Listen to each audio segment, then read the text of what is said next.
জনগণ যদি অনাচার করে রাজা কিসের কথা বলবে? বেশিক্ষণ হয়ে গেলে থাকা যাবে না, ঠ্যাঙে ব্যথা গিয়ে যাবে দাঁড়িয়ে দাঁড়িয়ে ভিডিও করতে। আমার একটু ইয়ে লাগে। আসুন আমি অন্য ঘরে নিয়ে চলতেছি আপনাদেরকে।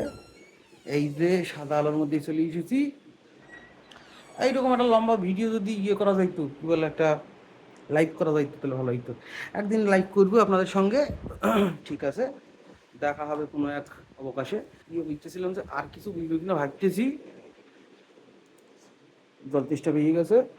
এইরকম ভিডিও তো আজকাল করতেছে লোকজন, ভালো লাগে না আপনাদের? হাবি জাবি করতেছি এইসব বলবো বললে একটা ভিডিও লেন্থ বাড়ায় দেবো। কেমন লাগে আপনাদের জানাইবেন, নিশ্চয়ই তো ভালো লাগে আপনাদের। নইলে করে এইসব ধোপাবলি নৃত্য, ও গামছা পরে নাচা, এইসব ভিডিওতে এত লাইক কমেন্ট শেয়ার করতেছে কী করে?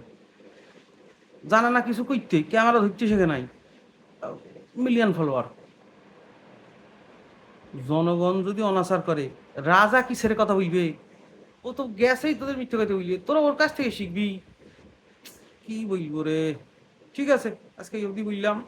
পরে আবার কোনো দিন একটা হইলে লাল নীলালয় কিছু বুঝবো ওখানে। বলার মানে কিছু আছে, এক্ষুনি বুঝতে পারতেছি না, নানাবিধ ত্রিমাত্রিক চাপের মধ্যে কিছু চাপ কমায় উঠেছি আর কি, তার মধ্যে ব্যবস্থা করতেছি। ঠিক আছে, চিন্তা করবেন না, আসতেছি।